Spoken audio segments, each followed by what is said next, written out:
शब बारात की आमद है। अब एक सिलसिला शुरू होगा कि लोग सोशल मीडिया पे, व्हाट्सएप पे, फेसबुक पे एक दूसरे से माफ़ी मांगेंगे। बस वो एक ब्रॉडकास्ट लिस्ट बनाई है और उसमें मैसेज जो है वो छोड़ देते हैं और वो 100-200 लोगों को पहुंच जाता है। तो ये माफ़ी मांगने का दुरुस्त तरीका है? एक है आइडियल तरीका, ठीक है, और एक है में वजह हो सकता है काम कर जाए। ठीक है, ठीक है। एक होता है कि आप तीर चलाते हैं निशाना देख के, ठीक है, और एक होता है कि आप ऐसे ऐसे करके ऐसे घुमा देते कहीं तो लगेगा। ठीक है, ठीक है। तो लाजमी बात है कि तीर अंदाजी इसे नहीं कहते। ठीक। इसी तरह माफ़ी मांगना भी उसे नहीं कहते कि आप जो है ना वो बिल्कुल जो है ना वो घुमा कर यूँ मार दें, कोई तो माफ़ कर ही देगा। माफ़ी का मतलब ये होता है कि आपने अगर किसी को तकलीफ़ पहुंचाई है तो आप उसके सामने शर्मिंदगी का इजहार करते हैं और उसकी दिलजोई करते हैं और उसके दिल को जो रंज पहुंचाया था वो रंज ज़ायल करते हैं, और वो बंदा समझता है कि यार ये अपनी गलती पर नदामत महसूस कर रहा है, लिहाजा ये एहसासात के नतीजे में वो आपको माफ़ कर देता है। माफ़ी का हकीकी मतलब ये होता है। तो लिहाजा माफ़ी जहाँ मांगनी है वहाँ पर ऐसे ही मांगी जाए।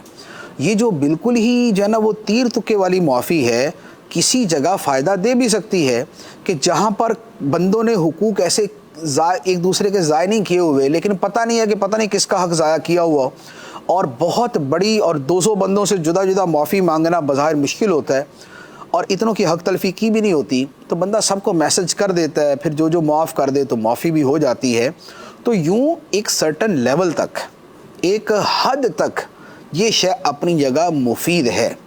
लेकिन जहाँ आपको पता है कि इस बंदे का मैंने दिल दुखाया, इसका हक़ ज़ाया किया, इसे मैंने तकलीफ़ दी, तो वहाँ पर उड़ती उड़ती और मुबहम सी माफ़ी जो है, तो ये फिर माफ़ी नहीं बनेगी। लिहाजा माफ़ी मांगने में जो हकीकी तरीका है वो इख्तियार किया जाए कि जिसे कहते हैं माफ़ी मांगना, कि यार इस बंदे ने मुझसे माफ़ी मांगी है, वही माफ़ी मांगी जाए। वरना अब क्या हो रहा है कि अब आहिस्ता आहिस्ता लोग उल्टा नाराज़ हो रहे हैं कि यार ये कौन सा तरीका हुआ कि भाई जनाब यूँ करके मुझे भेज दिया कि बस ये जी माफ़ कर देना। तो ऐसे थोड़ी माफ़ी होती है। एक होता है कि एक बंदा इतने सारों से माफ़ी मांग ही नहीं सकता। जैसे अमीर सुन्नत भी मदनी चैनल के ऊपर कई मरतबा जो है वो इज्तिमाई एक अवामी माफ़ी मांगते हैं कि भाई मैंने कभी किसी का दिल दुखाया हो, किसी को तकलीफ़ पहुँची तो मुझे माफ़ कर दें।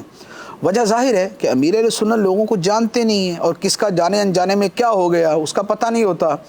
तो अब उनके लिए तो मुमकिन नहीं है कि वो एक एक बंदे से राब्ता करे जिसका नंबर भी नहीं है, जिसका पता भी नहीं है, जिसका नाम भी पता नहीं है। तो वो तो इस अंदाज में कर सकते हैं, या और इसी तरह के जो अफराद हों वो कर सकते हैं।